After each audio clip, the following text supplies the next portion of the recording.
Grace's hand squeezed mine as we stepped through the gilded entrance of the Westbrook Grand Hotel. Crystal chandeliers cast fractured light across marble floors, and the sound of string quartet music floated through air, thick with expensive perfume and older money. My younger sister practically vibrated with excitement beside me, her emerald dress catching every reflection. "I can't believe we're actually here," she whispered, eyes wide as she took in the opulent ballroom. At 22, Grace still had that bright-eyed optimism about events like these. Charity galas where Manhattan's elite gathered to write checks they'd never miss and congratulate themselves on their generosity. I adjusted my camera bag on my shoulder, feeling distinctly out of place in the simple black dress I'd owned for 3 years. "You're the one who got the invitation through your law school connections. I'm just here to take pictures."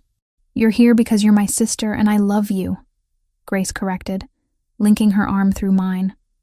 "And because you need to get out of that tiny apartment and experience life sometimes." I wanted to argue, but she wasn't entirely wrong. At 28, my existence had narrowed to a comfortable but suffocating routine. Freelance photography gigs, instant coffee, and nights spent editing photos in solitude. When Grace had practically begged me to accompany her tonight, something in her voice made refusal impossible. The ballroom swallowed us into its glittering chaos. Women in designer gowns worth more than my yearly rent air-kissed each other's cheeks, while men in perfectly tailored tuxedos discussed business deals over champagne that probably cost more per glass than my weekly grocery budget. Grace drifted toward a group of her law school classmates near the bar, and I let her go, content to observe from the margins. I raised my camera, framing shots of the elaborate ice sculptures, the way candlelight played across expensive jewelry, the practiced smiles that never quite reached anyone's eyes. Through my viewfinder, life became manageable, reduced to composition and light. That's when I noticed the shift in the room's energy. Conversations didn't stop exactly, but they changed. Voices dropped half an octave. Bodies turned subtly toward the entrance. I lowered my camera and followed everyone's collective gaze. 6 men entered through the main doors with the kind of presence that demanded attention without asking for it. They moved as a unit, but one stood at the center, and even from across the crowded ballroom, he commanded the space like gravity itself bent around him. Tall, easily 6'2" or 6'3", with black hair swept back from a face that could have been carved from stone. Dark suit that probably cost more than my car, crisp white shirt, no tie. But it was his eyes that caught me, even at this distance, dark and assessing, scanning the room with the calculated precision of someone who saw everything and forgot nothing. A woman near me whispered to her companion, "Luca Pellegrini." I didn't know he'd be here. The name meant nothing to me, but the way she said it, like invoking something dangerous, made my skin prickle with awareness. I watched as he and his men moved through the crowd, which parted for them with choreographed precision. People greeted him with respectful nods, but no one stopped him. No one presumed familiarity. He acknowledged the greetings with bare politeness. His attention focused elsewhere. Focused, I realized with growing unease, in the direction where Grace stood with her classmates. I moved without thinking, weaving through clusters of guests, my camera forgotten against my hip. Something about the way those dark eyes had fixed on that part of the room triggered every protective instinct I possessed. Grace was laughing at something one of her friends had said, completely oblivious. Luca Pellegrini reached her group before I did. I was close enough now to see him properly. The sharp line of his jaw, the slight scar cutting across his chin that suggested a history involving violence. He moved with liquid confidence, positioning himself directly in Grace's line of sight. The 3 men standing near her tensed visibly at his approach. "Gentlemen," Pellegrini's voice was smooth, controlled, with an edge that promised consequences. "I didn't expect to find you here tonight." One of the men, baby-faced with slicked-back blonde hair, forced a smile. "Mr. Pellegrini, we were just discussing the legal aid program with these lovely ladies." Grace looked confused, glancing between them with her characteristic inability to sense danger. She had no idea she'd somehow wandered into whatever power play was unfolding. Pellegrini's gaze shifted to her, cold and dismissive, and something in my chest tightened. "Is that what you were doing?" He turned back to Grace fully now. his expression transforming into something cruel. "Let me save you some time, sweetheart. These men aren't here for charity. They're here looking for connections they can exploit. And a girl like you, pretty face, law degree from a second-tier school, desperate to make an impression? You're exactly the kind of easy target they specialize in." The words landed like physical blows. Grace's face drained of color, her mouth opening in shock. Around us, people shifted uncomfortably, but no one intervened. No one challenged him. Fury ignited in my veins, burning away every rational thought. I pushed through the last few feet separating us, and my hand connected with his face before I fully registered the decision to move. The crack of palm against skin echoed in the sudden silence that swallowed our section of the ballroom. His head turned slightly from the impact, and I felt the sting radiating through my palm. The entire world seemed to stop breathing. Slowly, deliberately, Luca Pellegrini turned his face back to look at me. A red mark bloomed across his cheek where I'd struck him. Those dark eyes, brown so deep they were almost black, fixed on mine with an intensity that should have terrified me. Around us, his men moved slightly, hands disappearing toward what I suddenly understood were concealed weapons. But he raised one hand, stopping them without looking away from me. "Who?" he said quietly, his voice dangerous in its control. "Do you think you are?" "Her sister," I managed, my voice steadier than I felt. "And someone who won't stand here and watch you humiliate a 22-year-old girl to prove whatever point you're trying to make." Something flickered across his expression, too fast to identify. His gaze moved between Grace and me, and I saw him register the resemblance, the shared green eyes and similar bone structure. When he looked back at me, his head tilted slightly, studying me like I was a puzzle that didn't fit his expectations. Then he moved. Fast. His hand caught my wrist in a grip that didn't hurt, but absolutely prevented escape. He pulled me closer. Close enough that I could smell expensive cologne mixed with something darker, more primal.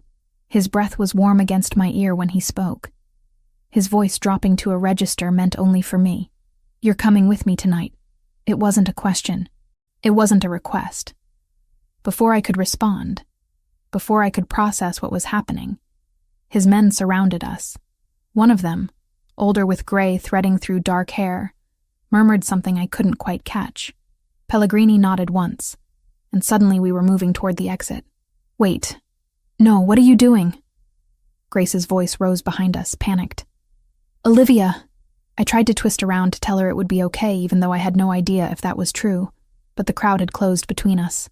Pellegrini's grip on my wrist remained firm, but not painful, as he guided me through the ballroom with that same effortless command that had parted people upon his arrival. No one stopped us. No one even tried. Through the entrance, down marble steps, into the cool night air that did nothing to clear the confusion from my head. A black SUV with tinted windows waited at the curb, engine running. The door opened, and Pellegrini's hand moved from my wrist to the small of my back, applying just enough pressure to guide me inside. Self-preservation finally caught up with adrenaline. I planted my feet, turning to face him. "I'm not getting in that car." His eyes met mine, and for a moment, something almost like respect flickered in their depths. "Yes," he said simply. "You are. You can't just kidnap people from charity events. I'm not kidnapping you. I'm removing you from a dangerous situation." His hand remained steady on my back. "Your sister is being taken somewhere safe as we speak. If you want to ensure she stays that way, you'll get in the car. We'll talk. Then you'll decide."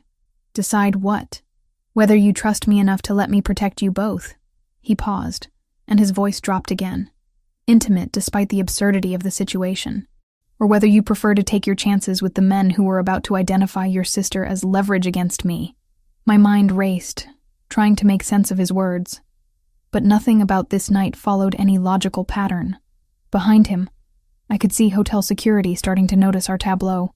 Grace was nowhere in sight. Luca Pellegrini's expression remained unreadable, patient, waiting for me to reach the only conclusion this moment allowed. I got in the car. He slid in beside me, and the door closed with a quiet final click. The vehicle pulled smoothly away from the curb, leaving the glittering illusion of civilized society behind. Only then did I realize I was still wearing my camera. its weight suddenly feeling like the last piece of my normal life. Hanging useless against my hip as Manhattan's lights blurred past the tinted windows. Silence filled the car like a third presence, heavy and expectant. I sat pressed against the leather seat, hyper-aware of the man beside me whose very existence seemed to alter the oxygen in the confined space. Through the tinted windows, the city transformed into streaks of light and shadow. "Where is my sister?" My voice came out steadier than I felt. "You said she's somewhere safe. I want proof." Luca Pellegrini didn't look at me immediately. Instead, he pulled out his phone, tapped the screen twice, and held it toward me. A video feed showed Grace in what looked like a luxury apartment, sitting on a cream sofa while a woman in professional attire offered her water. Grace looked shaken but unharmed. "That's a secure location in Brooklyn," he said. "She's with one of my people. Grace will be informed of the situation shortly.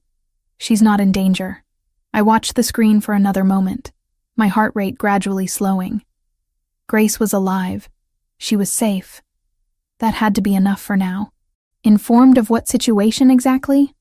I demanded, handing the phone back. "You insulted her, dragged me out of a public event, and now we're speeding through Manhattan toward God knows where. That I saved both your lives tonight." He pocketed the phone and finally turned those intense dark eyes on me. Up close, I could see details I'd missed before, fine lines at the corners of his eyes that suggested he was older than his initial appearance. 34, maybe 35. The scar on his chin was precise, surgical. The men your sister was talking to work for Sergei Volkov, Russian organized crime. They were there specifically to identify potential leverage points against me. And you think my sister is leverage? She's a law student. She didn't matter, Pellegrini agreed. Until 3 weeks ago when she started researching a case for her criminal justice seminar. A human trafficking operation that was dismantled last year. She doesn't know it yet, but that operation had connections to Volkov's network. Her inquiries flagged in certain databases. The words hit me like cold water. Grace had mentioned a research project about legal precedents in organized crime prosecutions. I'd barely paid attention, too focused on a photography deadline to register potential danger. "You're saying they targeted her because of a school assignment?" "I'm saying they identified her as someone connected to information they'd prefer stayed buried. Tonight, they were going to use her proximity to make contact, to establish rapport. Within a week, maybe 2, they would have approached her with an opportunity. An internship, perhaps. Something appealing enough that she wouldn't question it." My mouth went dry. And the insult? Was the fastest way to make her want to leave immediately without alerting Volkov's men to my interference. If I'd approached politely, they would have known I was protecting her. This way, she looked like an embarrassed young woman fleeing an unpleasant encounter. Forgettable. The logic was cold, calculated, and disturbingly sound. But it didn't excuse the cruelty. You could have found another way. Perhaps. Something almost like regret flickered across his expression. But I had approximately 90 seconds to make a decision before they made direct contact. I chose effectiveness over kindness. The car turned, and I felt the change in road surface that suggested we were leaving Manhattan. My stomach tightened with fresh anxiety. "Where are you taking me?" "Connecticut. I have a property there, about 90 minutes from the city. Private, secure, far enough from Volkov's usual territory that his people will need time to locate it." "You're kidnapping me to Connecticut?" "I'm offering you protection." His tone remained infuriatingly calm. "There's a difference. Legally, I'm not sure there is." "Legally." And now his voice took on an edge, sharp as broken glass. "You assaulted me in front of approximately 200 witnesses. I could have had you arrested. Instead, I'm ensuring you survive the next 2 weeks. 2 weeks. The timeline felt both impossibly long and terrifyingly short. What happens in 2 weeks? I finish negotiations that will significantly weaken Volkov's operation. Once the agreements are in place, once the power structure shifts, you and Grace become irrelevant to him. Not worth the risk. He shifted slightly, his shoulder nearly brushing mine. Until then, you need to be somewhere he can't reach you. And you think I'll just agree to this? No. The single word hung between us. I think you'll agree to something else entirely. The car slowed, merging onto what felt like a highway based on the smooth acceleration. The older man with gray hair drove, his eyes occasionally flicking to the rearview mirror. "What else?" I asked, though part of me wasn't sure I wanted to know. Luca shifted fully toward me now. "For the next 2 weeks, you pretend to be my woman, my partner. We attend events together, dinners, meetings. You stay at my home. To the outside world, to Volkov and everyone else watching, you're mine." The word sent an involuntary shiver down my spine. "Why?" "Because it provides cover for Grace's protection. If Volkov believes I'm interested in you romantically, it explains why Grace is in a secure location, explains my sudden interference. He'll assume I'm motivated by personal interest rather than strategic intervention. It makes you both less suspicious. You want me to pretend to date you to protect my sister. I want you to pretend to be involved with me in a way that makes every other criminal organization in this city believe you're under my protection." His gaze held mine. "Grace will be safe in a monitored apartment. You will be with me, visible, playing a role. It's the best option available. And if I refuse, then I'll still protect Grace, because despite what you apparently think of me, I don't harm innocent people. But you'll be on your own, which means Volkov's people will find you within 48 hours. They'll use you to get to her, or to me, or both. Your choice." Through the window, I could see we were definitely out of the city now, trees replacing buildings. "You're telling me I have no choice at all. You have a choice." He leaned back, giving me marginally more space. "You can trust me enough to accept protection that will keep both of you alive. Or you can refuse and take your chances with men who traffic human beings for profit." Silence stretched between us, broken only by the hum of tires on asphalt. The driver murmured something in what might have been Italian. Luca responded briefly in the same language, his voice carrying authority. "If I agree," I said slowly, "I want guarantees. I want to see Grace regularly. I want proof she's safe. And I want your word that this ends in exactly 2 weeks." "Agreed." No hesitation. "You can visit Grace every few days, escorted. Video calls daily if you prefer. And yes, in 2 weeks, assuming the negotiations conclude as expected, you're both free to return to your normal lives." "How?" A ghost of a smile touched his mouth. "I'm very good at making people believe what I want them to believe." The car slowed, turning onto what felt like a private road. Trees pressed close on either side, their branches creating a canopy that blocked the moonlight. "We're almost there," the gray-haired man said from the front seat, speaking English for the first time. His voice carried a Mediterranean accent. Vincent already secured the perimeter. "Good." Luca's attention remained on me.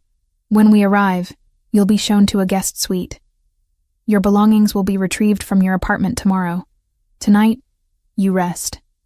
Tomorrow, we discuss specifics. Our arrangement." As if this were a business contract, rather than a bizarre convergence of violence and forced proximity. "I don't even know your first name," I said. "Luca." He extended his hand, formal despite everything. "Luca Pellegrini." "And you are?" "Olivia Hayes." I took his hand, expecting a brief shake. Instead, his fingers closed around mine with surprising warmth, holding the contact a moment longer than necessary. His thumb brushed across my knuckles. "Olivia." He said my name like he was testing its weight. "For what it's worth, I regret the circumstances. But I don't regret keeping you alive." Before I could respond, the car emerged from the tree line, and a house materialized from the darkness, except house was inadequate. 3 stories of stone and glass, lit from within by warm light that spilled across manicured grounds. Security lights activated as we approached, illuminating a circular driveway. This was where Luca Pellegrini lived. This was where I would be staying for the next 2 weeks. The car stopped, and the driver opened the door. Cool night air rushed in, carrying the scent of earth and something floral. Luca exited first, then offered me his hand. I stared at it for a moment. At this man who'd disrupted my entire existence in a single evening, who claimed to be saving my life while dragging me into a world I didn't understand. Then I placed my hand in his, and let him help me out of the car. Whatever happened next, whatever this arrangement entailed, I'd agreed to it. For Grace. To keep her safe. That had to be enough. Morning arrived with unwelcome brightness. sunlight streaming through floor-to-ceiling windows I hadn't bothered to cover before collapsing into the massive bed sometime after 2. The guest suite was larger than my entire apartment, all cream and silver tones, with furniture that probably cost more than I made in 6 months. I'd barely slept, my mind replaying the previous night. Every time I closed my eyes, I saw Grace's face draining of color, felt the impact of my palm against Luca's cheek, heard his voice promising possession. A soft knock interrupted my thoughts. Before I could respond, a woman in her 50s with kind eyes stepped inside carrying a tray. "Good morning, Miss Hayes. I'm Maria, Mr. Pellegrini's housekeeper. I've brought breakfast." Her accent was faint. "He asked me to inform you that he'll be working in his office this morning, but expects you for lunch at noon." Expects, not invites. Expects. After showering in a bathroom with heated floors and discovering that someone had unpacked my belongings, I dressed in jeans and a charcoal sweater. If Luca expected me to play dress-up, he'd be disappointed. The house revealed itself as I explored. A library with leather-bound volumes and rolling ladders. A dining room with a table that could seat 20. A kitchen where Maria directed staff with quiet efficiency. I found myself drawn to a room at the back, pulled by natural light spilling through French doors. Inside, my breath caught. Photographs lined the walls. Not generic art pieces, but actual vintage photography. Black and white images from the early 20th century, each perfectly preserved and professionally framed. I recognized a Bresci, several Dorothea Langes, what might have been an original Ansel Adams. "You have good taste." I spun to find Luca standing in the doorway, dressed more casually than last night in dark slacks and a white button-down with rolled sleeves. The informality made him somehow more dangerous. "These are incredible," I said, gesturing to the collection. "How did you acquire them?" Carefully. He moved into the room, hands in his pockets. "I've been collecting for about 10 years. Most people assume men in my line of work only care about displays of wealth, but I've always preferred something with actual cultural value." I turned back to a haunting image of Depression-era workers. "This is a Lane original. It should be in a museum. Perhaps. But then I couldn't look at it whenever I wanted." He stopped beside me, close enough that I could smell his cologne. "You understand these. The composition, the light, what the photographer was trying to capture. I'm a photographer. It's my job to understand. You're a photographer who sees." He gestured to my camera bag. "Maria said you've been documenting the grounds this morning. May I see?" The request surprised me. I hesitated, then pulled out my camera and showed him the morning's shots. Early light through trees, shadows across stone pathways, frost melting on a window pane. Luca studied each image with genuine attention. "You find beauty in transitions," he said finally. "The moment between night and day, frost and water, shadow and light." "I find interest in change," I corrected. "Nothing stays static. A philosophical approach to photography. A realistic one." He handed the camera back, our fingers brushing. "Grace called this morning. She wanted to make sure you were settling in. The mention of my sister shifted something between us. I need to see her. Soon. And I keep my promises. No defensiveness, just fact. Vincent will drive you to Brooklyn on Wednesday. That gives her time to process everything, gives us time to establish parameters." "About that," I started, but he was already moving toward the door. "Lunch first. Then we discuss specifics. The dining room in 30 minutes. You could ask instead of command." He paused, turning back. "Would you respond better to requests when you're still deciding whether to trust me?" "I don't trust you." "I know." Something almost like approval flickered across his face. "But you will." Over lunch, Maria serving pasta that smelled incredible, Luca outlined the arrangement. "Tomorrow evening, we're attending a dinner with several of my business associates. Italian families, mostly legitimate ventures now, but they'll be watching. Your role is simple. Be intelligent, be charming, and let everyone assume we're involved." "How involved?" "Romantically. Seriously.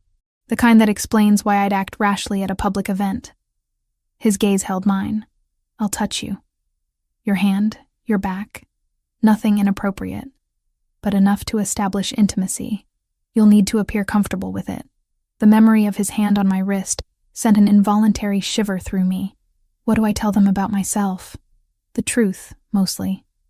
Photographer, freelance, 28, Grace's sister. You met me through a mutual connection. We've been seeing each other quietly. Keep details vague. And when they ask about your business? You don't know details. Import-export, property development, security consultation. All technically true. You've chosen not to ask questions. He paused. Does that bother you?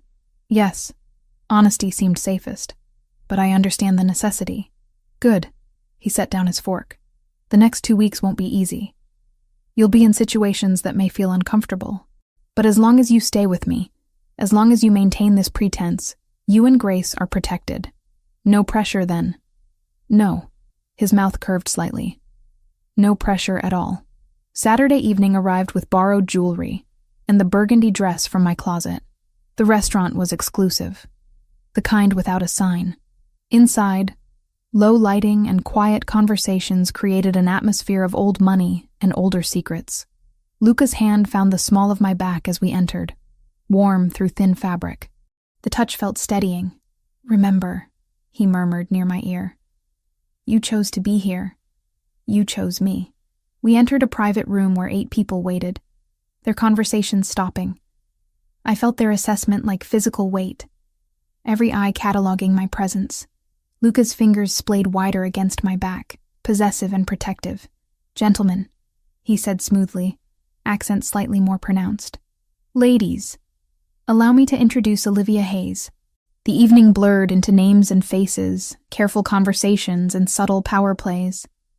But through it all, Luca remained constant at my side. His hand on my shoulder, his fingers brushing mine. Small touches that rewired something fundamental in my understanding of personal space. By the time we returned to the car past midnight, exhaustion had settled into my bones. You did well, Luca said. No one questioned us. Good. I leaned my head against the cool window. I'm not sure I could do that again tomorrow. You won't have to. Tomorrow you rest. Sunday, I spent photographing the grounds. Grace called, her voice stronger, telling me the Brooklyn apartment was nice, that the security team was professional but unobtrusive. We talked for an hour about everything except the danger we were in. Monday, Luca was locked in his office on calls. I avoided him, not ready to process how easily his touch had started to feel normal. Tuesday morning, I woke with restless energy. Vincent informed me we'd leave for Brooklyn after lunch. I was in the photography gallery reviewing shots when the sound reached me. Sharp cracks. Unmistakable. Gunfire. My blood turned to ice. Footsteps pounded down the hallway. The door burst open, and Luca filled the frame, no longer the controlled collector, but something harder. Dangerous. Get down, he ordered, crossing the room. Now. Before I could move, an explosion shattered windows.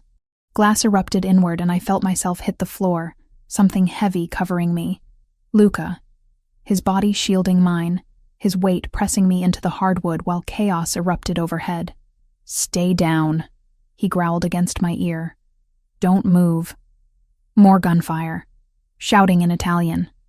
The sound of vehicles outside.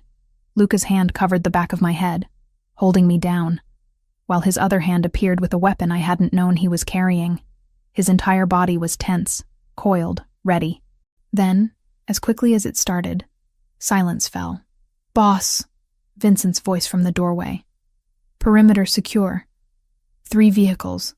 Volkov's people. They're retreating. Luca didn't move immediately. His breathing was controlled but rapid against my ear, his body still covering mine like a shield. Finally, slowly, he lifted himself enough to look down at me. Are you hurt? I shook my head, unable to form words. Glass glittered in his dark hair, and a thin cut bled along his jaw, but his eyes were focused entirely on me. Good. He stood, offering his hand. Come on. We need to move you to the secure room until Vincent confirms they're gone.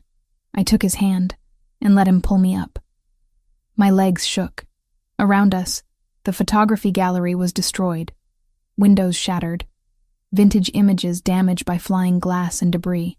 Something in my chest tightened looking at the destruction. Luca's hand found my face, turning my attention from the ruined room to him. "This," he said quietly, intensely, "is why you're here. This is what I'm protecting you from. And next time, they won't just be testing our defenses." His thumb brushed across my cheekbone, and I realized I was trembling. "Next time," he said, his voice dropping to something almost gentle, "I won't let them get this close." In that moment, covered in glass and fear, with his hand warm against my face and danger still humming in the air around us, something shifted. I believed him. Wednesday arrived with Vincent at my door precisely at 10 in the morning, dressed in his usual dark suit, expression unreadable. The drive to Brooklyn took just over an hour, the city gradually swallowing us in its familiar chaos of traffic and noise that felt both comforting and alien after days in Connecticut's isolated quiet. The safe house turned out to be a luxury apartment in Brooklyn Heights with floor-to-ceiling windows overlooking the East River. Security was subtle but omnipresent, cameras at every angle. A man stationed discreetly in the lobby who nodded to Vincent as we passed. Grace opened the door before I could knock, pulling me into a hug so tight it forced the air from my lungs. "Oh my God, Liv," she breathed against my shoulder, using the childhood nickname she only pulled out when emotions ran high. "I was so worried. Are you okay? Are you safe?" "I'm fine." I held her at arm's length, studying her face. She looked better than I'd expected, rested despite everything. The circles under her eyes had faded. "Are you? Really? Honestly?" She gestured me inside, where a woman in her 30s sat reading on the pristine white sofa. "It's weird, but I'm okay. Everyone's been really professional." And after they explained everything, about the research project, and Volkov, and the connections I'd accidentally uncovered, I understood why Luca did what he did at the gala. She led me toward the kitchen, where she poured coffee with the ease of someone who'd already made herself at home. He sent flowers, yesterday, with an apology card. Handwritten, not printed. It was actually kind of sweet. "Sweet," I repeated flatly, accepting the mug she offered. "The man who called you an easy target sent flowers and suddenly he's sweet. He was protecting me." Grace's eyes met mine with unsettling maturity. "And now he's protecting both of us. That matters more than hurt feelings, Liv." She paused, studying my face with uncomfortable perception. "You like him?" "I don't know him." "That's not what I asked." She leaned against the counter, cradling her coffee mug. "The way you said his name just now. The way your expression changed when I mentioned the flowers. You like him. The situation is complicated, so that's a yes." I wanted to argue, but Grace had always been able to read me better than I could read myself. Instead, I changed the subject. "Tell me about the apartment. Have you been outside at all?" "Once with 2 security guys yesterday. They took me to a bookstore 3 blocks away, let me browse for an hour. It felt surprisingly normal, except for the armed escorts." She smiled, but it didn't quite reach her eyes. "How long does this last, Leave? The hiding, the protection, all of it?" 2 weeks. Maybe less if Luca's negotiations finish early." I set down my coffee, reaching across to squeeze her hand. "I know it feels endless, but it's temporary. And then we go back to our normal lives. You finish law school. I take photos. This becomes a really weird story we don't tell people at parties." Grace set down her coffee, her expression shifting into something more serious. "You know that's not how this works, right? You can't spend 2 weeks pretending to be involved with someone like Luca Pellegrini and just walk away unchanged. This world, these people, they leave marks." "I'm not pretending to be involved with him," I protested, though the lie tasted wrong. "I'm playing a role. There's a difference." "Is there?" She reached across and squeezed my hand. "Just be careful, okay? I know you're doing this for me, protecting me like you always do, but don't lose yourself in the process." We spent 3 hours together after that, talking about everything and nothing, falling into the comfortable rhythm of sisterhood. Grace showed me her research project, the very thing that had triggered this cascade of danger. Pages of legal precedent and case studies that I barely understood but listened to, because it mattered to her. When Vincent appeared in the doorway to indicate our time was up, Grace hugged me again, tighter than before. "Tell him thank you," she whispered against my shoulder, "for the flowers, for keeping us safe, and tell him I'm sorry you slapped him, even if he probably deserved it." The drive back to Connecticut passed in companionable silence, Vincent asking only once if the visit had been satisfactory. I assured him it had been, then spent the rest of the journey staring out the window and trying not to think about Grace's words echoing in my head. You like him. We arrived at the mansion as afternoon light gilded the stone facade in warm tones. Vincent escorted me inside, then disappeared toward whatever security station he commanded. I headed for my room, when voices from the partially open door of Luca's office stopped me mid-stride. The negotiations are proceeding slower than anticipated. Luca's voice, tense in a way I hadn't heard before. Volkov's lieutenants are pushing back on the territory agreements. They want more concessions. Then we give them less. A voice I didn't recognize, male, older, forced their hand. And risk open war? With Olivia and her sister exposed? Luca's tone sharpened. Not acceptable. A pause. Then the older voice again, softer now. You've gotten attached. I've gotten responsible. There's a difference. Is there? The same question Grace had asked, applied to different context. I should have kept walking, but my feet refused to move. She's under my protection, Luca said firmly. That means something. It means she's leverage if Volkov figures out she's more than a convenient fiction. Then we make sure he doesn't figure it out. A chair scraped against floor. Tomorrow night's dinner with the Castroviani family is crucial. If we can secure their alliance, Volkov's position weakens significantly. Olivia will be with me. And after? When the 2 weeks end and she leaves? Silence stretched so long I thought perhaps they'd moved to a different topic. Then Luca spoke again, his voice barely audible. Then she leaves. I should have walked away then. Instead, I knocked lightly on the doorframe, pushing the door open fully. Luca stood behind his massive desk, looking up as I entered. The other man, older with silver hair and sharp eyes, sat in one of the leather chairs, assessing me with calculating precision. Olivia. Luca's expression shifted, professional mask sliding into place. How was your sister? Better than expected, actually. I stepped inside. She asked me to thank you for the flowers. It was the least I could do after traumatizing her at a charity gala. He gestured to the other man. This is Giovanni Castroviani. His family controls shipping operations throughout the Northeast. Giovanni, Olivia Hayes. The photographer, Giovanni said, standing to shake my hand with old-world courtesy. Luca mentioned your work. You have an exhibition in Soho scheduled, I understand? I blinked, surprised. Eventually. It's still in planning stages. My daughter is a gallery owner in Manhattan. Giovanni offered. She might be interested in reviewing your portfolio. I don't need charity networking, I said before I could stop myself. Both men looked at me with surprise. I appreciate the thought, truly, but I'd prefer my work stand on its own merit. Giovanni's laugh was unexpected, warm and genuine. She has spine. Good. Too many people in our circles forget how to say no. He turned to Luca with approval. I see why you keep her close. After Giovanni departed with promises to continue negotiations at tomorrow's dinner, Luca and I stood in the suddenly quiet office, afternoon light slanting through tall windows. You didn't have to decline his daughter's contact, Luca said finally. It wasn't charity. Your work is genuinely exceptional. How would you know? You've seen maybe 6 photos total. I've seen enough. He moved from behind his desk, closing the distance between us. And I've spent 10 years learning to recognize quality when I encounter it. The compliment settled uncomfortably in my chest, warming spaces I didn't want warmed. About tomorrow night, I started, needing to shift to safer ground. What do I need to know?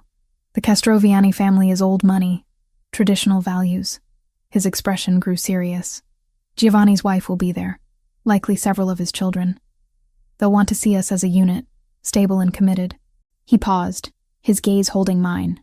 There will be dancing. Dancing. It's expected at their events. A proper band, a formal dinner, then dancing afterward. You'll need to be comfortable with me touching you more intimately than we have so far. My mouth went dry. Define intimately. My hand on your waist. Your hand on my shoulder. Close enough that we're breathing the same air. He took another step closer, demonstrating. His fingers settling lightly at my waist even now. This close. For several songs, in front of everyone watching. I should have stepped back. Instead, I found myself asking, "Do you even know how to dance?" "I'm Italian." His mouth curved into something that might have been amusement. I was dancing before I could properly walk. His other hand found mine, positioning it on his shoulder. "The question is whether you can follow. I'm not helpless." "Prove it." There was no music, no band, just the quiet office and afternoon light, and the sudden awareness of every point where our bodies connected. Luca started moving, a slow, simple pattern that I followed instinctively. "See?" he murmured, his voice lower than usual, intimate. Not helpless at all. We turned slowly, his hand firm at my waist, guiding without forcing.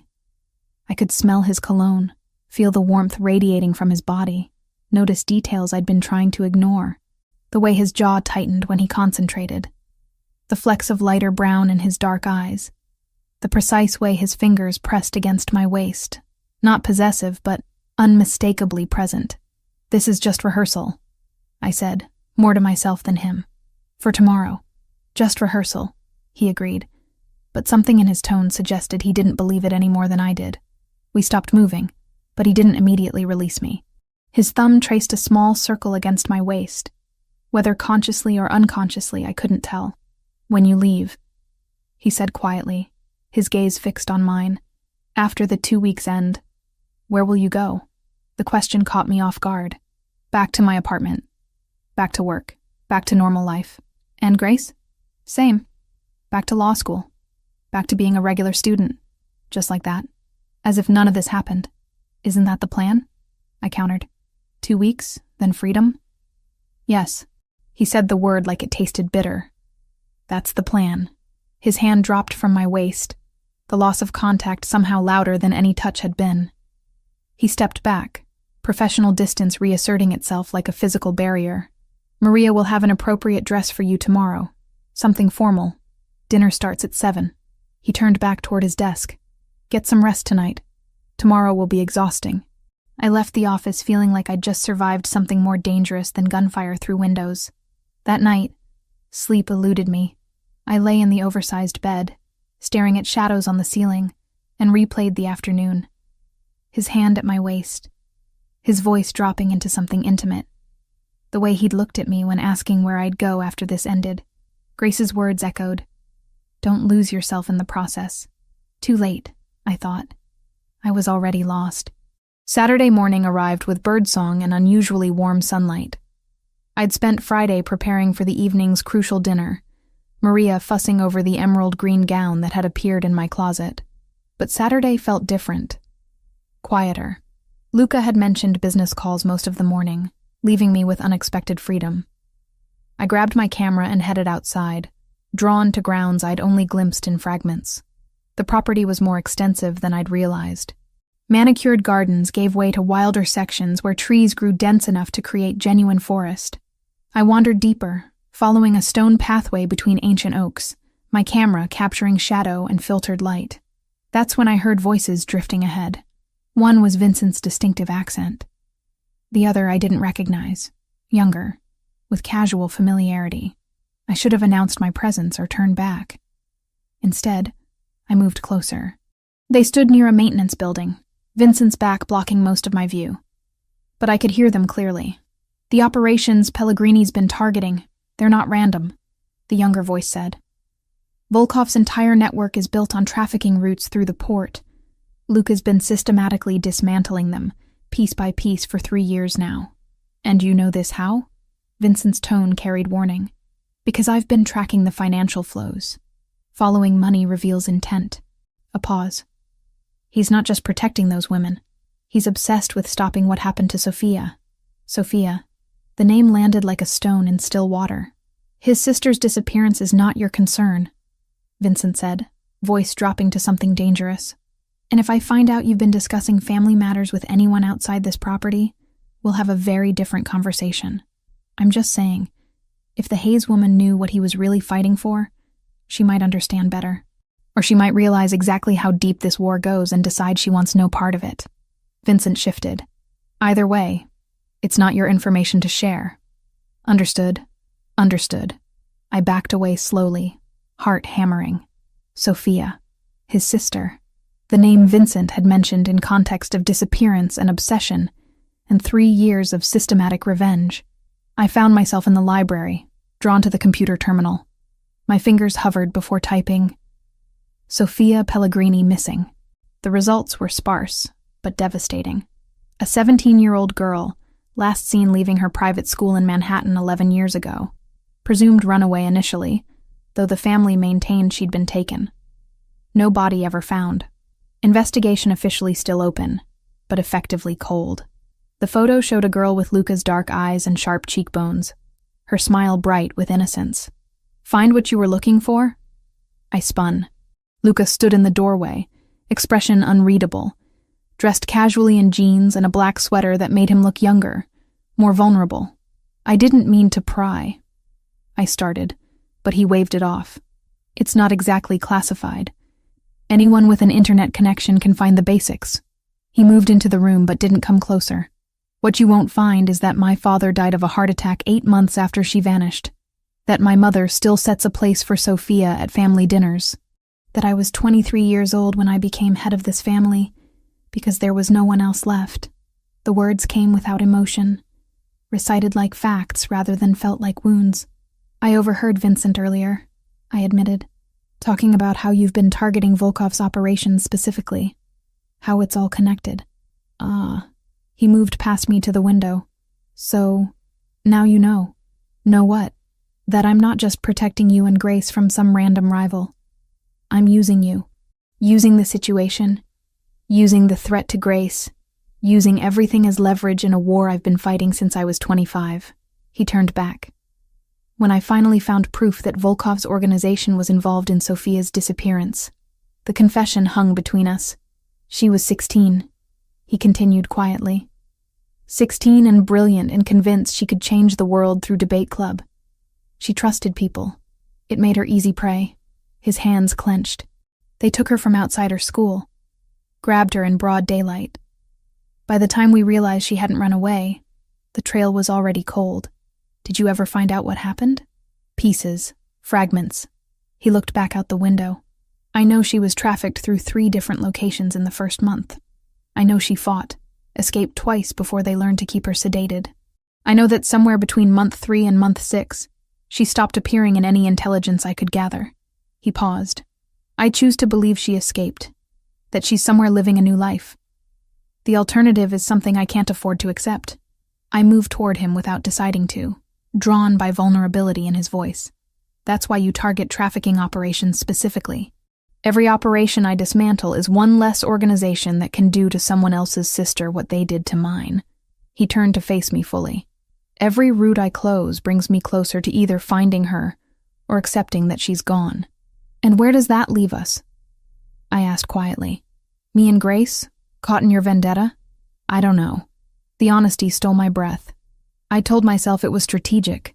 But watching you with your sister, seeing how you'd risk everything to keep her safe, it reminded me of everything I failed to do for Sofia. And now I find myself wanting to protect you not because it serves strategy, but because the thought of anything happening to you makes it hard to breathe. The words settled between us, heavy with implication. You can't save your sister by protecting me, I said softly. I know. He took a step closer. But maybe I can keep you from ending up like her. Maybe that has to be enough. His hand lifted, hesitated, then settled gently against my cheek. His thumb traced my cheekbone, and I found myself leaning into the touch. When this is over, he said quietly, when you leave and go back to your normal life, I need you to promise me something. What? Don't forgive me for using you. Don't convince yourself any of this was noble or justified. His eyes held mine. I'm doing terrible things for what I believe are the right reasons, but that doesn't make them less terrible. Remember that. Why? Because someone should. His hand dropped. Because I've spent 11 years forgetting how to be anything other than this. And you deserve to remember that better people exist. Before I could respond, he was moving toward the door. We need to leave for the Castroviani dinner in 6 hours, he said, voice shifting back to professional. Maria will help you prepare. And Olivia? He paused in the doorway. Thank you for listening. I haven't talked about Sofia to anyone outside the family in years. Then he was gone. leaving me alone with sunlight and silence and sudden understanding that nothing about this situation was as simple as I'd wanted to believe. Sunday afternoon arrived heavy with unspoken things. I'd barely seen Luca since our conversation, though the dinner with the Castroviani family had gone smoothly. I'd danced with him as rehearsed, maintained the pretense of intimacy, and all the while felt the ghost of his confession hovering between us. I found him in the photography gallery. Windows had been repaired since Tuesday's attack. He stood before one of the Dorothea Lange images, back to me. "She looks like Sophia," he said without turning. "The woman in this photograph. Same fierce determination. Sophia had that. This absolute certainty that she could fix anything if she just tried hard enough." I moved beside him. "Is that why you collected them?" "Partially. They're also just beautiful. Honest in a way people stopped being." He finally looked at me. "You shoot the same way. Honest. Without artifice. It's rare. You're good at deflection," I observed. "Turning conversations away from yourself. 11 years of practice." A ghost of a smile. "But you're right." He turned to face me fully. "So here's unfiltered honesty. I'm falling for you, Olivia. Not because it serves my purposes or because you remind me of something I lost. Because you're brilliant and fierce, and you slapped me in front of 200 people for insulting your sister, and I haven't been able to stop thinking about you since. The confession hit me like physical force. Luca, I know. The timing is terrible. The circumstances are impossible, and in a week you'll leave." His hand found my face again. That same gentle touch. "But for now, for tonight, can we stop pretending? Can we admit that whatever this is between us, it stopped being an act days ago? I should have stepped back. Should have maintained boundaries. Instead, I rose on my toes and kissed him. His response was immediate, one arm wrapping around my waist, while his other hand threaded through my hair. The kiss was intense, searching, carrying the weight of everything unspoken. When we finally broke apart, both breathing hard, his forehead rested against mine. "Stay with me tonight," he said quietly. "Not in the guest room, not playing a role. Just stay." "Yes," I whispered, and felt the last of my defenses crumble. Monday morning, I woke in Luca's bed with sunlight streaming through windows and his arm wrapped around my waist. The night had been intense, emotional, profoundly intimate in ways that transcended physical connection. We'd talked for hours between moments of passion, sharing pieces of ourselves we'd both kept carefully guarded. His eyes opened, immediately focusing on me. "Morning," he said, voice rough with sleep. "You're thinking too loudly. Just processing." I tried for lightness. "Apparently I'm terrible at keeping boundaries." "Good." His arm tightened. "I'd hate to be the only one failing at that." He pressed a kiss to my shoulder. "I need to make some calls this morning." "Stay here? We'll have breakfast together after?" 2 hours later, dressed and caffeinated, I was reviewing photos when my phone rang. Grace's number. "Hey," I answered, smiling despite everything. "Liv." Her voice was wrong. Tight, controlled, terrified. "Liv, listen carefully. There's someone here who wants to talk to you." Ice flooded my veins. "Grace?" The phone rustled, changed hands. Then a voice I didn't recognize. Male, accented. "Miss Hayes." How lovely to finally speak directly. "Who is this?" "Where's my sister?" "Your sister is currently sitting on her very nice sofa, looking quite frightened, which is unfortunate, really." The voice carried casual cruelty. "My name is Sergei Volkov. I believe you've heard of me." The world tilted. "What do you want?" "I want Luca Pellegrini to understand that his little war against my operations has consequences. I want him to feel what it's like to lose something precious. And I want you to deliver a message." "What message?" "Tell him he has 24 hours. If he wants to see your sister alive again, he'll meet me at the coordinates I'm sending. He comes alone, or she dies. He brings anyone, she dies. He tries anything clever, she dies. Am I being sufficiently clear? Let me talk to her," I demanded, voice shaking. "Let me talk to Grace right now." Another rustle. Then Grace's voice, small and terrified. "Liv, I'm okay. They haven't hurt me. But there are 4 of them, and Marco. He's one of Luca's guards. He let them in. Liv, I'm scared. It's going to be okay, I said, trying to sound certain. I promise. We're going to get you out. How touching. Volkov was back. 24 hours, Miss Hayes. The coordinates are being sent now. The line went dead. For several seconds, I couldn't move. Couldn't breathe. Then I was running, phone clutched in my hand, racing toward Luca's office. I burst through the door without knocking. Luca looked up, expression shifting instantly to alarm when he saw my face. What happened? Volkov has Grace. The words came out barely above a whisper. He has Grace. Marco let them into the apartment. They took her. Luca was already moving, phone in hand, barking orders in rapid Italian. Vincent appeared within seconds, face grim. How long ago? Luca demanded, voice deadly calm. Maybe 5 minutes. He called me, Volkov himself. He wants you. Said you have 24 hours to meet him. Alone, or he kills her. Marco. Vincent's voice was flat. I'll find him. Already dead or gone, Luca said, eyes never leaving mine. Focus on location. Get every resource tracking Grace's phone, the apartment's security feeds, anything. Vincent disappeared. Luca moved toward me, hands finding my shoulders, grounding me. Listen to me, he said, voice intense, commanding. This is not your fault. Do you understand? This is Volkov forcing a confrontation he knew was coming. He took her because of me, because I'm leverage against you. Tears were hot on my cheeks. This is exactly what you warned me about. No. His hands framed my face. He took her because he's desperate and cornered. The Castroviani alliance destroyed his support base. He's making a last move, and it's going to be his final mistake. You can't go, I said, understanding his intent. That's what he wants. Of course he is. Something in Luca's expression hardened into something lethal. But he's made a critical error. He thinks I care more about my war than keeping people I love safe. His thumbs brushed away my tears. He's about to learn exactly what happens when you threaten my family. Luca, I'm going to get her back, Olivia. I promise you, I'm going to bring Grace home safe. He pulled me against his chest.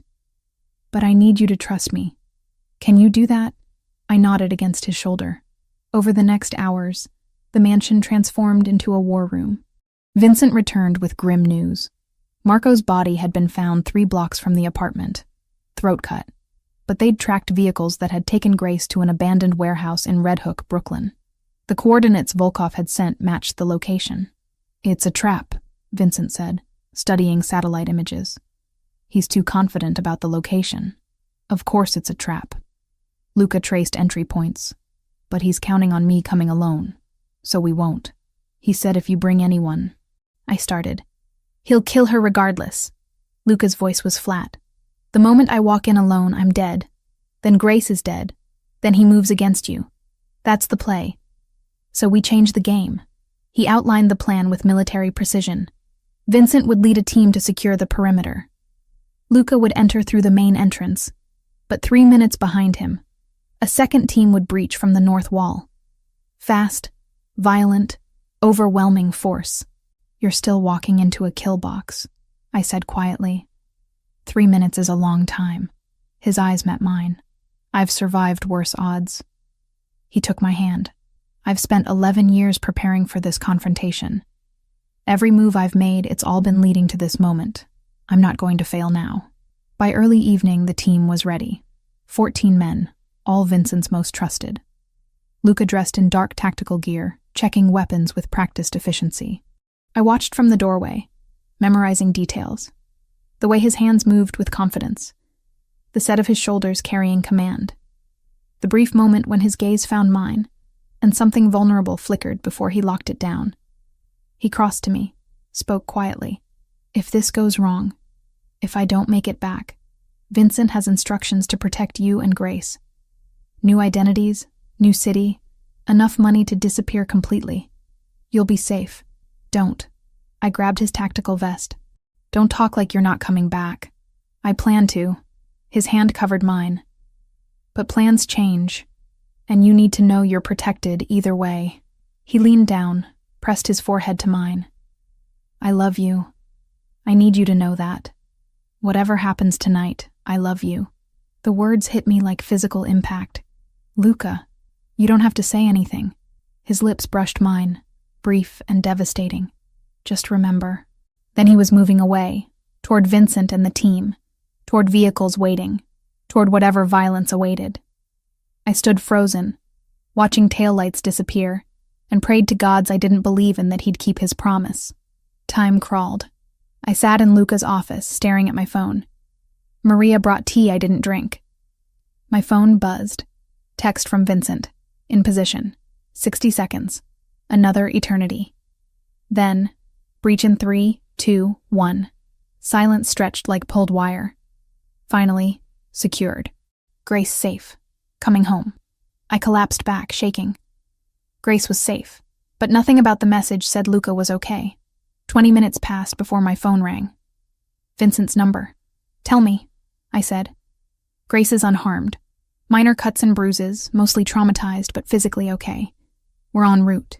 ETA 40 minutes. And Luca? A pause that made my heart stop. Injured. He took a bullet during the breach. Left shoulder, through and through. He's conscious and stable, but he needs medical attention. How bad? Bad enough he needs a doctor. Not bad enough he's going to die. Vincent's voice softened. He refused transport to a hospital. Said he promised to bring your sister home, and that's what he's doing. Stubborn, impossible man. 40 minutes, I repeated. I spent them preparing the guest room, making sure Maria had medical supplies ready, forcing myself to stay busy. When headlights finally swept across the driveway, I was already running barefoot across gravel. The vehicle stopped, and then Grace was there, stumbling out, face pale and tear-streaked, but alive. And I caught her as she collapsed against me. I'm sorry, she sobbed. I'm so sorry, Liv. It's not your fault. I held her tight. None of this is your fault. Behind her, Luca emerged from the second vehicle, Vincent supporting his weight. Blood soaked through his left sleeve, and his face was gray with pain, but his eyes found mine. Told you, he said, voice rough. Brought her home safe. Then his knees buckled, and Vincent was shouting for the doctor, and everything devolved into chaos as they got him inside. Grace and I stood in the driveway holding each other, while violence and love and sacrifice bled together in the darkness around us. The doctor worked on Luca's shoulder in the master bedroom while I sat with Grace in her room. She'd showered and changed, but her hands still trembled around the mug of tea Maria had prepared. They didn't hurt you? I asked for the third time, needing confirmation. They didn't touch me. Grace's voice was hollow. Volkov kept saying I was valuable merchandise, that damaged goods weren't useful for negotiations. It was almost worse, being treated like property instead of a person. Her eyes met mine. Older somehow. Marco was there. I trusted him, Liv. He'd been protecting me for days, and then he just let them in, handed me over like it was nothing. I'm sorry. I pulled her against me. I'm so sorry this happened. It's not your fault. It's not even Luca's fault. She pulled back, wiping her eyes. It's just what happens in this world. People use other people, and violence is always beneath the surface. She looked toward the door. Is he going to be okay? The doctor said the bullet went clean through. Tissue damage, but nothing critical. I tried to sound confident. He'll recover. He saved my life. Grace's voice dropped to barely above a whisper. When they breached, Volkov tried to use me as a shield. Luca didn't hesitate. He took the shot that was meant for me. The words hit me like a fist. He what? Volkov had a gun to my head. Told Luca to drop his weapon or he'd shoot me. And Luca looked right at me and said, "Close your eyes." Then he moved so fast. Pushed me down, and the bullet that should have hit me caught his shoulder instead. Tears spilled over. He almost died protecting me. And I don't even know him. Why would he do that? Because he loves your sister, came a voice from the doorway. Vincent stood there, looking exhausted. And because he knows what it's like to lose a sister, he won't let it happen to someone else. Grace and I both stared at him. Sophia, I said quietly, and Vincent nodded. 11 years ago, she was 16 and someone's sister, and she was taken. And Luca couldn't save her. He's been trying to make up for that failure ever since. Vincent's expression softened. When he met you too, saw how you protected each other, it reminded him of everything he lost. He wasn't going to let history repeat. Where is he now? I asked, already standing. Doctor's finishing up. He's asking for you. Vincent looked at Grace. You should rest. Security's been tripled. Grace nodded. I squeezed her hand once more, then followed Vincent down the corridor. Luca sat on the edge of the bed, bare-chested except for fresh bandages wrapping his left shoulder. The doctor was packing up his bag. Luca looked at me. Out, he said to the doctor. Vincent, you too. Give us the room. They left. Then it was just us. Grace told me what you did, I said, crossing to him. How you pushed her out of the way. How you took the shot yourself. It was tactical. His eyes wouldn't quite meet mine. Moving her created an opening for my team. Don't. I knelt in front of him. Don't pretend it was just strategy when we both know you could have died. But I didn't. His hand found my face. I kept my promise.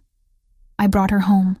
You also said you loved me right before you walked into a situation where you fully expected to die. My voice cracked. Did you mean it? I meant it. No hesitation. I've been falling for you since the moment you slapped me, and I love you now with everything I have left that's capable of love. His hand moved to my neck, pulling me closer. But loving me means living in constant danger. It means nights like tonight. I can't ask you to accept that. You're not asking. I covered his hand. I'm choosing. There's a difference. Olivia, I love you too. The words came easily. I love you despite everything I know I should feel. Despite every rational argument against it. I leaned my forehead against his. But maybe I needed to lose who I was to find out who I could be. His kiss was gentle, careful of his injury, but no less intense. When we broke apart, both breathing harder, his eyes were darker. The war with Volkov is over, he said quietly. He's dead. His lieutenants scattered. The networks he controlled are being dismantled. His hand tightened. But that doesn't mean the danger disappears. There will always be another rival, another threat. I know. And you're still choosing this? Yes. I pulled back to look at him properly. But I'm also choosing to ask you to change. Not who you are, but what you do. The operations, the wars, the constant cycle. It has to stop somewhere. He was quiet, studying my face. What are you suggesting? I'm suggesting you've spent 11 years fighting a war for Sophia. Maybe it's time to start building something for her instead. Something that would make her proud, rather than something that avenges her. I don't know how to do that. The admission cost him. This is all I've been for so long. Then learn. I stood, pulling him gently to his feet. The Castroviani Alliance, the legitimate businesses, the resources you have, use them for something other than destruction. Build schools, fund programs for trafficking survivors, create the world Sophia deserved. You make it sound simple. It won't be. It'll probably be harder than anything you've done before. I wrapped my arms carefully around his waist. But you won't be doing it alone. His good arm pulled me close. We stood like that for a long time, two people holding each other in the aftermath of violence and the uncertain promise of something better. 3 days after the warehouse, I found Luca in his office, not behind his desk, but standing at the window. There's someone here to see us, I said from the doorway. Both of us. He turned, eyebrow raised. Federal prosecutors. I moved into the room. Vincent let them in. They're waiting in the library. The prosecutors were professional and direct. They laid out their case. Testimony against 3 remaining crime families in exchange for immunity for Luca on specific charges. You'd be providing information on financial structures, territorial agreements, operational hierarchies, the male prosecutor explained. Nothing that would compromise legitimate business interests. In exchange, you receive immunity from prosecution and federal protection during trials. And after? Luca's voice was carefully neutral. After, you'd be free to continue legitimate business operations with federal oversight gradually reduced over 5 years. The female prosecutor leaned forward. Mr. Pellegrini, You're in a unique position. You've been transitioning away from criminal enterprises. This would formalize that transition. You want me to betray families I've had alliances with. We want you to help us dismantle organizations that profit from human misery. Her expression was hard. The same organizations that took your sister. The room fell silent. Luca's hand tightened on mine. I need to discuss this with my people, he said finally. And I need guarantees about protection for Olivia and her sister. Already drafted. Papers slid across. They'd be covered under the same protocols. After they left, Luca and I sat in the library surrounded by vintage photography and impossible decisions. They're offering you an exit, I said quietly. A way out that doesn't end in prison or violence. They're offering me a chance to become an informant. He stood, pacing. The families I'd be testifying against. Some have been allies. People who profit from the same trafficking networks that took Sophia. He stopped. Back to me. You think I should take the deal? I think you should consider it. I moved behind him. Not because it's easy, but because it's an opportunity to actually change things. To use everything you know to prevent what happened to your sister from happening to anyone else. And if I refuse, then I'll still love you. I waited until he turned. But I'll also leave, because I can't watch you destroy yourself fighting a war that has no end. And I can't build a life in constant fear. The ultimatum hung between us. That's not fair, he said quietly. No, I agreed. It's not. But neither is asking me to accept a life where violence is inevitable. I stepped closer. I'm asking you to choose us. Choose the possibility of something better. Choose to believe Sophia would want you to build rather than destroy. His hand covered mine, pressing it against his heartbeat. For a long moment, he was silent. All right, he said finally, so quietly I almost missed it. All right, I'll take their deal. The breath I'd been holding released. You're sure? No. A ghost of a smile. But I've never been less sure of anything and more certain it's the right choice. He pulled me against him. You're asking me to trust in something I've never believed in. That there's a way forward that doesn't end in violence. I'm asking you to try. I looked up at him. And I'm promising to be there while you figure it out. He kissed me then. Deep and searching and full of promises neither of us was entirely sure we could keep. But we had time now. Time bought with testimony and federal protection and the slow process of building something new. When Vincent found us later, when Grace joined us for dinner and smiled genuinely for the first time since the warehouse, when Maria brought coffee and looked at Luca with approval, it felt like the beginning of something. Not an ending. Never that simple, but a beginning. 3 months later, the world looked different in ways both subtle and profound. I stood in the gallery space in Soho, my gallery space, adjusting the placement of a photograph for the third time. The image showed early morning light filtering through Connecticut trees, shadows and illumination caught in transition. It had been taken from Luca's mansion grounds during those first chaotic days. You're overthinking it. Grace's voice came from behind me. She stood in the doorway in jeans and a blazer, looking healthier than she had in months. Therapy had helped.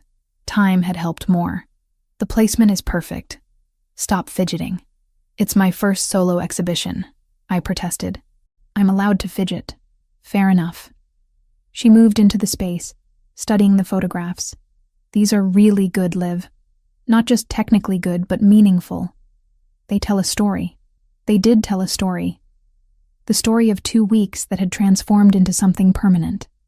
Of danger and protection, and love found in impossible circumstances. Together, the images formed a narrative of change and growth, and choosing to build something new. What time is the opening? Grace asked. 7. Luca's supposed to be here by 6:30, but he had meetings with his lawyers that might run late. Grace's expression softened. The trial stuff? The trial stuff. I nodded. He's been testifying for 2 months now. It's exhausting, dredging up everything. But he says it's necessary. It is necessary. Grace squeezed my hand. What he's doing, it's dismantling organizations that have hurt so many people, including us. That matters. It did matter. But watching Luca navigate the legal system, seeing him transform from someone who'd operated outside the law to someone working within it, had been harder than either of us anticipated. The legitimate businesses were thriving, property development and security consultation firms completely above board. But letting go of the rest had required courage I was still learning to appreciate. The gallery door chimed. Vincent entered, looking uncomfortable in civilian clothes. Behind him came Maria, beaming with pride, and then Luca. He'd changed over these months. Still commanded any room he entered, still carried that liquid confidence. But something had softened around the edges. The constant vigilance had eased. He looked like someone who'd finally allowed himself to believe in peace. Our eyes met across the gallery, and his expression transformed into something warm and genuine, reserved only for me. He crossed the space and pulled me into his arms. "Sorry I'm late," he murmured against my hair. "The prosecutors had additional questions. It ran longer than expected. You're here now." I pulled back. That's what matters. His shoulder had healed completely, leaving only a faint scar. Physical recovery had been straightforward. Emotional recovery, learning to build rather than destroy, had been infinitely more complex. But he'd committed to it with the same intensity he'd once brought to war. "The photographs are extraordinary," he said, gaze moving to the walls. "Though I may be biased since I recognize most of the locations."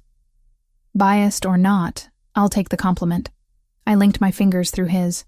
"Come on, let me show you the final layout." We moved through the gallery together, my voice explaining compositional choices while he listened with genuine attention. Grace and Vincent trailed behind. Maria claimed a spot near the entrance. "This one?" Luca stopped before a photograph I'd taken the morning after the warehouse rescue. It showed his office in dawn light, papers scattered. "This feels vulnerable in a way I'm not sure I'm comfortable displaying." "Good." I squeezed his hand. "Vulnerability means it's honest. And you promised you'd try being honest instead of controlled." "I'm discovering honest is significantly more uncomfortable." But he smiled when he said it. People began arriving shortly after 7. Gallery owners and critics, photographers I'd admired, friends, strangers. The space filled with conversation and wine. Giovanni Castroviani appeared with his daughter Bella, the gallery owner who'd reached out months ago. She'd taken genuine interest in my work, and her professional support had been instrumental. "Your eye for transitional moments is remarkable," Bella said, studying a series of images. "You capture the moment between states beautifully." "I've had a lot of practice with transitions lately," I admitted. "Personal experience informs the work." Luca remained at my side throughout the evening, his presence steady and supportive without being overwhelming. He spoke when spoken to, asked intelligent questions, and played the role of supportive partner with natural ease. Around 9, a man in his 40s approached us, professional in expensive casual wear.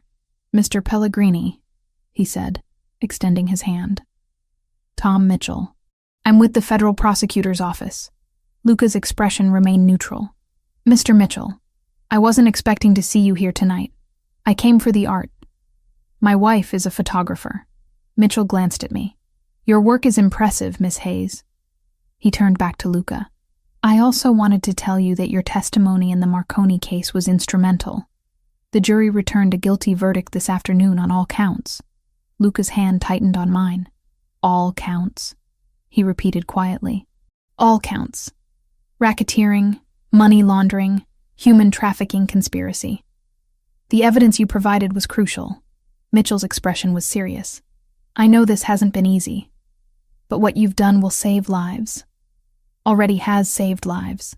Thank you." Luca's voice was steady. "That means more than you probably realize." Mitchell nodded. "You're building something worthwhile here. Don't let anyone convince you otherwise. Either of you." After he moved away, Luca stood very still. Then he exhaled slowly, tension bleeding away. "All counts," he said quietly. "That's 3 major trafficking networks dismantled in 2 months. 3 networks that can't hurt anyone else," I said. 3 networks that can't do to someone else's sister what they did to Sophia." His arm wrapped around my waist. 3 months ago, I couldn't have imagined this. Standing in an art gallery, hearing that testimony actually mattered. His voice dropped, believing there was a path forward that didn't end in violence. And now? I looked up at him. "Now I'm starting to believe." His lips brushed my head. "You asked me to choose us, to choose building instead of destroying. I'm still learning, but I'm starting to believe it's possible. Across the room, Grace was talking with Bella about her upcoming internship at a legal aid clinic focused on trafficking survivors. She'd transformed fear into purpose. Vincent stood near the door. Maria chatted with guests. This strange, unconventional family we'd built from chaos. The evening wore on. Wine flowed, business cards exchanged, photographs sold. As the crowd thinned around 11, Luca pulled me aside. "I have something for you," he said, reaching into his pocket. What emerged was a small box that made my heart stutter. "Luca, it's not what you're thinking." He opened it to reveal not a ring but a key, antique and ornate. "Remember the photography gallery at the mansion?" I nodded. "There's space above the library that could be converted into a proper studio. Natural light, room for a dark room, storage for equipment." His thumb traced the key. "I thought if you wanted, it could be yours. Your space to create. No strings, no expectations, just a place that's entirely yours in a house that's become ours." The implications hit me. Not just a studio, but a future, a commitment, a life being built together. "You're asking me to move in," I said, barely above a whisper. "I'm offering you a space that's yours." He corrected gently. "Whether full-time or part-time or keep your apartment too, that's up to you. But I wanted you to know there's a place for you. Always. Not as a guest, but as someone who belongs." I took the key from his palm, felt the weight of it, the promise it represented. "Yes," I said, meeting his eyes. "Yes to the studio, yes to the space, yes to building something permanent together." His smile was radiant, unguarded. He pulled me close, kissed me with tenderness that spoke of promises kept and futures yet to unfold. When we broke apart, Grace was watching from across the room with knowing satisfaction. She mouthed, "Told you so," reminding me of our conversation about not losing myself. She'd been right and wrong. I had lost who I was, the woman who played it safe. But in losing her, I'd found someone stronger, braver, more willing to fight for what mattered. The gallery lights dimmed as closing time approached. Guests filtered out. Vincent helped Maria with her coat. Grace collected business cards. Luca and I stood together in the dimming space, surrounded by images of transition and change, holding the key to a future we were building one day at a time. "Ready to go home?" he asked, voice warm with implications. I looked around the gallery once more, at the physical manifestation of everything we'd survived and built, then back at the man who'd disrupted my entire existence 3 months ago. "Yes," I said, linking my fingers through his. "Let's go home." And as we stepped out into the New York night, city lights reflecting off rain-slick streets, I realized that sometimes the best stories began not with safety and certainty, but with taking a risk, making a choice, and trusting that whatever came next would be worth the leap.